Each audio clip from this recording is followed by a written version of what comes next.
Assalamualaikum warahmatullahi wabarakatuh. Perkenalkan, nama saya Rika Aziza, mahasiswa Universitas Juanda, semester 3 Prodi Ilmu Hukum dengan NIM E201071. Merupakan mahasiswa pertukaran pelajar program MBKM antara Universitas Juanda dengan Universitas Surya Kencana. Baik, saya di sini akan mereview mata kuliah Hukum Administrasi Negara pertemuan ke-9 dengan dosen pengampu yaitu Bapak Dr. Haji Dedi Mulyadi SHMH dan Bapak Dr. M. Rendi Aridayandi SHMH. Pada pertemuan ke-9 membahas dan menganalisis tentang Permendikbud nomor 30 tahun 2021 tentang pencegahan dan penanganan kekerasan seksual di lingkungan perguruan tinggi. Definisi kekerasan seksual yang tertuang dalam Permendikbud nomor 30 tahun 2021.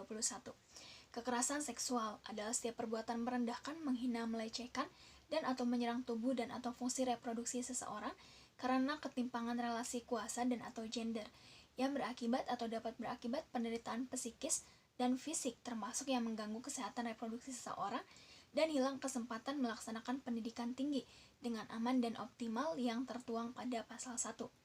Kemudian ada contoh-contoh bentuk kekerasan seksual. Pasal 5 ayat 1, kekerasan seksual mencakup tindakan yang dilakukan secara verbal, non-fisik, fisik, dan atau melalui teknologi informasi dan komunikasi. Kemudian seperti yang kita ketahui bahwasanya masyarakat pada saat ini mempunyai pendapat yang berbeda, yaitu pendapat pro dan kontra terhadap Permendikbud nomor 30 tahun 2021 ini. Di mana pada pasal 5 ada kalimat dengan persetujuan korban. Seperti yang kita tahu, kalimat persetujuan korban ini di kalangan masyarakat dianggap menjadi jalan bagi seks bebas, sebagaimana dimaksud pada pasal 5 ayat 2 huruf B, huruf F, G, H, I, dan M dianggap tidak sah dalam hal korban. Karena yang pertama, memiliki usia belum dewasa sesuai dengan ketentuan peraturan perundang-undangan. Kemudian mengalami situasi di mana pelaku mengancam, memaksa, dan atau menyalahgunakan kedudukannya. Yang ketiga, mengalami kondisi di bawah pengaruh obat-obatan, alkohol, dan atau narkoba. Kemudian mengalami sakit, tidak sadar atau tertidur. Kemudian mengalami kondisi fisik atau psikologis yang rentan. Kemudian mengalami kelumpuhan sementara dan atau mengalami kondisi terguncang yang tertuang pada pasal 5 ayat 3.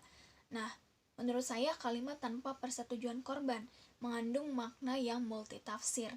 Di balik kalimat tanpa persetujuan korban bisa saja terlindungi perbuatan asusila, kemudian perzinahan dan seks bebas. Contohnya, jika ada sepasang kekasih yang melakukan hubungan seksual di luar hubungan pernikahan, ketika tertangkap basah oleh warga atau orang lain, dia tidak bisa ditangkap atau ditindak karena hal ini atas dasar suka sama suka, seperti yang tadi kalimat persetujuan korban.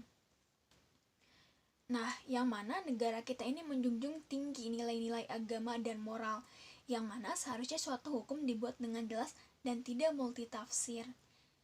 Kemudian, memang benar bahwa jika perbuatan seksual yang disetujui oleh kedua belah pihak mengakibatkan perbuatannya tersebut tidak dianggap dan tidak termasuk kekerasan seksual. Namun, poin tersebut juga tidak bisa dikatakan sebagai legitimasi Permendikbud terhadap seks bebas. Persoalan seks bebas yang dilakukan atas dasar suka sama suka, lain lagi masalahnya dengan peraturan Permendikbud ini. Namun, perilaku seksual yang dilakukan tanpa izin adalah perbuatan yang merugikan, mengganggu, dan menyinggung martabat seseorang sehingga tidak boleh dianggap wajar dan perlu sangat-sangat ditanggulangi. Oleh karena itu, saya sangat mendukung Permen PPKS ini, tapi mungkin alangkah lebih baiknya kalimat tanpa persetujuan korban ini direvisi. Karena dengan adanya Permendikbud nomor 30 tahun 2021 ini sangat membantu dan menyediakan pedoman bagi perguruan tinggi. Juga sangat menguntungkan bagi korban dan saksi untuk memudayakan praktik pencegahan dan penanganan kekerasan seksual di lingkungan perguruan tinggi.